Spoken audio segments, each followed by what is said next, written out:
Evidence-based policy itu juga merupakan sebuah kata atau sebuah frasa yang seringkali terdengar ketika kita berbicara tentang analisis kebijakan publik. Nah, sebenarnya apa sih yang dimaksud dengan evidence-based policy itu? Untuk membahas tentang itu, maka video kali ini kita akan mengulas tuntas tentang apa yang dimaksud dengan evidence-based policy yang juga sebenarnya sudah mengalami perkembangan, yaitu yang dinamakan dengan science-based policy. Baik, dalam melakukan analisis kebijakan publik, maka kita tidak hanya cukup hanya bermodalkan dengan data. Karena data diberikan kepada kepala daerah, data diberikan kepada seorang pengambil kebijakan, tidak berbunyi apa-apa, tidak memberikan clue apapun terhadap para pengambil kebijakan terkait dengan apa yang harus mereka lakukan. Maka tugas dari seorang analis kebijakan publik adalah bagaimana mengubah data menjadi informasi kebijakan. Nah, pada video kali ini kita akan mencoba untuk mengulas tentang menggunakan salah satu contoh dengan menggunakan model matematik yang sederhana untuk mengubah atau mentransformasi data menjadi informasi kebijakan. Baik, di sini saya akan mencontohkan tentang penggunaan aljabar sederhana atau model matematika sederhana dalam melakukan analisis kebijakan publik kuantitatif. Ya. Karena pada video sebelumnya kita sudah membahas tentang analisis kebijakan publik dengan menggunakan pendekatan kualitatif. Kita akan melihat seperti apa ketersediaan air ya, yang ada di sebuah daerah, yang kemudian pemerintah daerah harus berpikir tentang apakah suplai air yang akan digunakan oleh masyarakat itu mencukupi atau tidak. Jadi untuk melihat ketersediaan air ya, yang ada di kabupaten atau di kota itu rumusnya adalah QN. Jadi QN itu adalah jumlah total air yang ada di tahun tersebut atau di waktu tersebut. Nah, untuk mengetahui jumlah air di waktu tersebut, maka itu diketahui dari Q0. Ya. Q0 itu adalah jumlah air yang ada pada tahun awal ketika penelitian atau analisis kebijakan itu dilakukan, ditambah dengan N itu adalah pada tahun keberapa analisis itu dilakukan, dan yang berikutnya adalah dikalikan Y minus A. Y itu adalah apa? Y itu adalah tambahan debit air setiap tahunnya dari sumber mata air tentu saja, dan A itu adalah air yang berkurang. Sehingga perbedaan antara Y dengan A itu adalah merupakan penambahan jumlah air tiap tahunnya.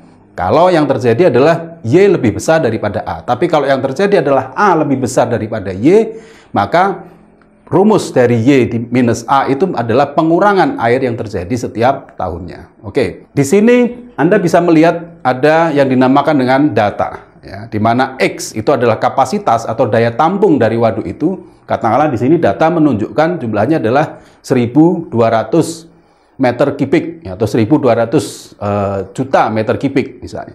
Nah, itu adalah data yang tersedia hasil dari pemetaan yang dilakukan oleh dinas terkait misalnya. Nah, kemudian Y itu apa? Tambahan debit tiap tahunnya.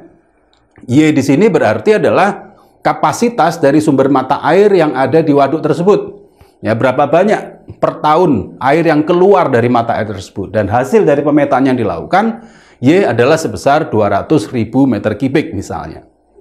Nah, itu adalah data. Ya. Nah, kemudian Z di sini adalah konsumsi warga tiap tahunnya. Berapa banyak sih jumlah air yang dikonsumsi oleh warga di kota tersebut pada setiap tahun? Dan di sini misalnya ditemukan adalah 150.000 meter kubik misalkan. Jadi lebih banyak yang keluar dari mata air daripada yang diambil oleh warga untuk digunakan konsumsi mereka sehari-hari.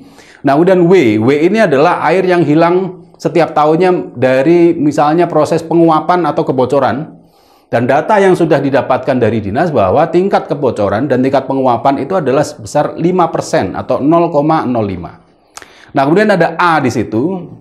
Sebagaimana tadi sudah saya jelaskan, A adalah jumlah total air yang hilang, sehingga itu adalah penjumlahan antara air yang dikonsumsi dengan tambahan air yang ada tiap tahunnya.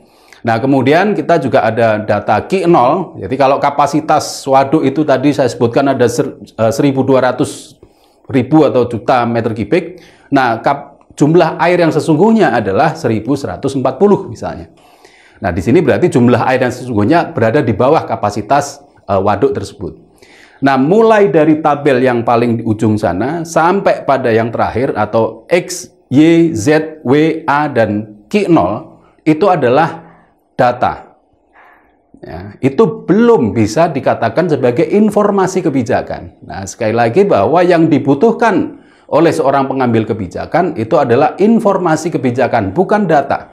Kalau saya sebagai kepala daerah misalnya, saya sebagai pengambil kebijakan disodori, Pak, jumlah daya tampung waduk sekian, kemudian tambahan debit air sekian, konsumsi warga sekian, itu diberikan kepada saya tidak bisa berbuat banyak, karena itu adalah sebatas data, belum menjadi informasi. Nah, pada video kita kali ini kita akan memberi contoh bagaimana mengubah data menjadi informasi kebijakan. Oke.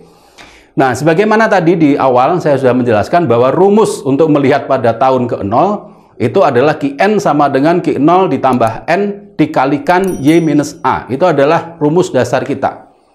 Nah, sehingga di kolom yang paling ujung sebelah sana, kita masukkan tahun. Ya. Nah, tahun ini bisa Anda mulai dari tahun berapapun. Ya. Misalnya sekarang tahun 2020, di sini saya memulai dari tahun 2010, nggak ada masalah. Ya. Itu bisa dilakukan. Ya. Asalkan nanti pada tahun 2010 itu kita nyatakan sebagai T1, ya, atau N1-nya berarti 2010. Nah, kalau kita mau menggunakan 2020 sebagai N1 ya nggak apa-apa juga. Jadi kita menggunakan tahun 2020 sebagai N1-nya atau T1-nya. Nah, di sini kita tuliskan mulai dari tahun 2010 sampai tahun berapa. Nah, saya di sini membuat rancangan penelitian sampai 116 tahun ke depan. Ya, jadi mulai tahun 2010 sampai 2116. Nah, kemudian yang ingin saya lihat adalah ketersediaan air. Nah, tadi kita sudah nyatakan bahwa ketersediaan air di tahun ke N sudah ada rumusnya, tinggal kita masukkan saja. Sehingga Qn dalam hal ini adalah tahun pertama, berarti Qn1, ya, karena itu adalah tahun pertama, rumusnya adalah jumlah air yang tersedia di tahun pertama, ya, atau di Q0 ditambah dengan jumlah pengeluaran dan pemasukan. Sebenarnya itu saja. Ya, sederhananya, N dalam kurung Y minus A itu adalah jumlah pengeluaran dan pemasukan. Nah, ketemulah di situ angkanya adalah 1130. Ya, dari total air yang tersedia di awal sebanyak 1140 yang sudah ada di Q0 tadi, maka pada tahun pertama dia tinggal 1130. Nah, demikian pula seterusnya kita bisa kunci rumus itu, kita tarik ke bawah, kita bisa melihat pada tahun 2106 ya, itu jumlah air yang tersedia berapa. Nah, ini kalau kita teruskan sampai ke bawah, nah, kita bisa melihat, bisa kita lihat sampai terus ke bawah, di tahun 2123, maka jumlah air itu 0, alias kering. Ya. Ya, coba sekarang kita kembali lihat ke atas. Artinya apa? Artinya data X yang jumlahnya adalah 1200, atau daya tampung air itu 1200, Y, yaitu suplai air per tahunnya 200, kemudian Z, jumlah konsumsi warga 150, dan seterusnya. Kalau fakta ini tidak dirubah, maka yang terjadi adalah pada kurun waktu tertentu jumlah air akan menjadi 0. Nah, sebab sekarang kita melihat untuk memudahkan visualisasi dari pengambil kebijakan, maka kita bisa menggunakan chart. Nah, mudah saja di Excel, tinggal Anda blok saja semua data yang ada di sini. Nah, kemudian Anda bisa pilih menu untuk membuat grafik, kemudian dimasukkan dan grafiknya akan keluar. Nah, dari sini kita bisa melihat di tahun 2123 jumlah air yang ada di dalam waduk itu menjadi 0. Anda bisa lihat grafik ini. Nah, ini sudah merupakan informasi kebijakan. Data yang tadi bersifat mentah, data yang tadi bersifat awal, ketika dirubah menjadi grafik sederhana seperti ini, sudah menjadi informasi kebijakan. Sehingga saya sebagai bupati misalkan melihat chart ini, saya sudah tahu bahwa dalam jangka waktu yang akan panjang, masyarakat yang ada di kota saya akan mengalami kekeringan, akan mengalami kekurangan air. Sehingga data yang ada tadi saya sebutkan harus diubah dengan menggunakan intervensi kebijakan publik. Nah, sekarang coba kita lihat satu-satu. Kebijakan apa yang harus dilakukan? Pertama adalah daya tampung waduk. Nah, coba sekarang kita pikirkan, kira-kira adakah kebijakan untuk mengubah grafik yang menurun ini menjadi flat, ya, tetap, atau bahkan kalau memungkinkan menjadi meningkat. Itulah yang dinamakan dengan kebijakan publik, ya, mengubah sebuah fakta dalam jangka panjang menjadi lebih baik. Nah, sekarang daya tampung waduk atau X. Nah, kira-kira apakah ada intervensi kebijakan yang bisa dilakukan untuk mengubah daya tampung waduk? Ya, tentu saja. Kita bisa melakukan renovasi dari waduk itu untuk lebih besar dan sebagainya. Berarti kebijakan yang harus dilakukan atau ditawarkan adalah dengan meningkatkan daya tampung waduk. Oke, saya kira itu sudah cukup jelas ya. Jadi dengan melakukan peningkatan daya tampung waduk, sehingga kita bisa menawarkan proposal kebijakan kepada kepala daerah bahwa daya tampung waduk harus ditambah. Tapi nanti dulu, ya, belum tentu itu adalah pilihan kebijakan yang tepat. Coba kita lihat pada opsi yang kedua, yaitu Y, tambahan debit air per tahun. Ya, yang tadi saya sebutkan itu adalah sumbernya dari mata air, ya, yang muncul di dalam waduk itu. Kira-kira menurut Anda, apakah mungkin kita melakukan intervensi kebijakan pada variabel Y ini? Ya, betul sekali. Jawabannya mungkin. Ya, yaitu apa? Dengan melakukan reboisasi di sekitar sumber mata air, dengan melakukan penghijauan di hutan dan di area sekitar waduk dan sebagainya. Itu adalah cara-cara atau langkah-langkah untuk meningkatkan Y. Dan itu adalah ada rekomendasi kebijakan. Oke, sekarang kita sudah punya dua opsi kebijakan. Ya, opsi kebijakan yang pertama adalah memperbesar jumlah waduk. Opsi kebijakan yang kedua adalah melakukan pembenahan terhadap kondisi mata air sehingga debit air yang keluar menjadi lebih banyak. Nah, yang ketiga saya tanyakan kepada Anda juga, konsumsi warga per tahun atau di sini kita sebut dengan variabel Z. Kira-kira menurut Anda apakah ini bisa diintervensi dengan kebijakan? Ya, mungkin bisa, tapi saya kira akan sulit ya untuk mengatakan pada warga kurangi penggunaan air dan sebagainya. Tidak semudah yang X dan Y. X itu cukup dengan konstruksi, kita bangun selesai. Y itu dengan melakukan reboisasi, penghijauan. Tapi kalau Z, mengajak warga untuk mengurangi penggunaan air, itu saya kira kebijakan yang sulit. Mungkin dilakukan, tapi mungkin akan sulit. Oke, kemudian yang berikutnya adalah variabel W, air yang hilang per tahun karena evaporasi dan kebocoran. Evaporasi mungkin tidak bisa dilakukan, tapi kebocoran mungkin bisa dilakukan dengan kebijakan. Ya. Jadi kebijakan dilakukan adalah mengidentifikasi lokasi-lokasi mana yang terjadi kebocoran dan itu bisa dikurangi tingkat kebocorannya.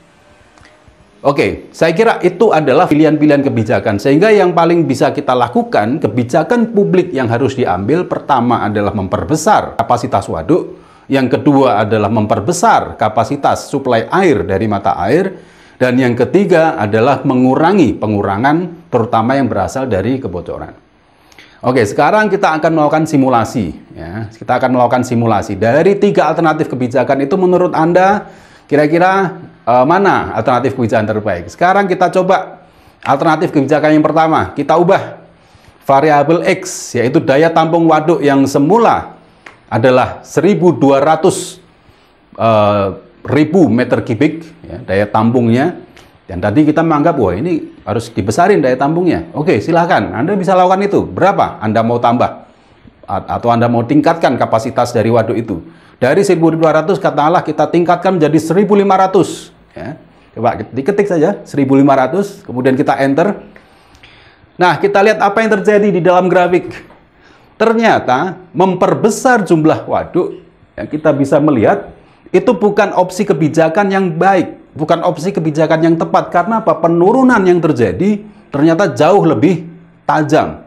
Dan kekeringan yang terjadi Anda bisa melihat pada titik di mana beririsan antara garis merah dan garis biru, bahwa ternyata pengeringan waduk itu terjadi lebih cepat ketimbang ketika kapasitasnya itu 1.200. Anda berpikir, kok bisa begitu? Tentu saja. Kenapa? Karena pengurangannya evaporasi, kebocoran, dan sebagainya, yang faktor penyebab berkurangnya kapasitas air itu juga tergantung dari kapasitas waduk. Oke, berarti opsi kebijakan yang pertama lupakan. Ya, itu bukanlah opsi yang terbaik. Sekarang coba kita lihat. Kita melakukan manipulasi kebijakan pada variabel yang kedua, yaitu terkait dengan tambahan debit air per tahun. Tadi saya katakan bahwa penambahan debit air per tahun bisa kita tingkatkan dengan memperbaiki kondisi ekosistem yang ada di sekitar mata air. Oke, kondisi hari ini adalah 200. Anda ingin melakukan kebijakan seperti apa? Untuk memperbaiki ekosistem yang ada di sekitar mata air. Dari 200 misalnya menjadi 210.000 meter kubik. Sehingga intensitas reboisasi yang harus dilakukan itu harus dipastikan dengan melakukan penelitian dan kajian, dengan melibatkan berbagai pihak termasuk perguruan tinggi, berapa banyak kira-kira reboisasi yang dibutuhkan untuk meningkatkan dari 200 menjadi 210. Nah, Anda masukkan saja, tinggal diketik di sel ini 210, kemudian ada enter. Dan apa yang terjadi? Ternyata jumlah air yang ada di waduk itu dari tahun ke tahun mengalami stagnansi. Artinya itu adalah baik. Ya, jadi kondisi konstan. Tidak terjadi pengurangan seperti yang tadi saya katakan. Berarti opsi kebijakan yang kedua jauh lebih baik daripada opsi kebijakan yang pertama. Tentu saja opsi kebijakan yang kedua mungkin lebih sulit dilakukan daripada yang pertama, tetapi lebih efektif. Sehingga ketika pemerintah membuat kebijakan reboisasi, pemerintah melakukan kebijakan memperbaiki ekosistem, itu adalah langkah yang tepat untuk menjaga ketersediaan air. Nah, kalau saya sebagai seorang kepala daerah, sebagai seorang wali kota, ditunjukkan dua grafik yang ada di sini, maka saya serta-merta kemudian akan menyadari bahwa kebijakan reboisasi harus saya ambil. Karena ini adalah satu-satunya solusi terhadap kesediaan air. Kenapa? Karena kalau saya tidak melakukan apa-apa, status quo itu berarti penurunan.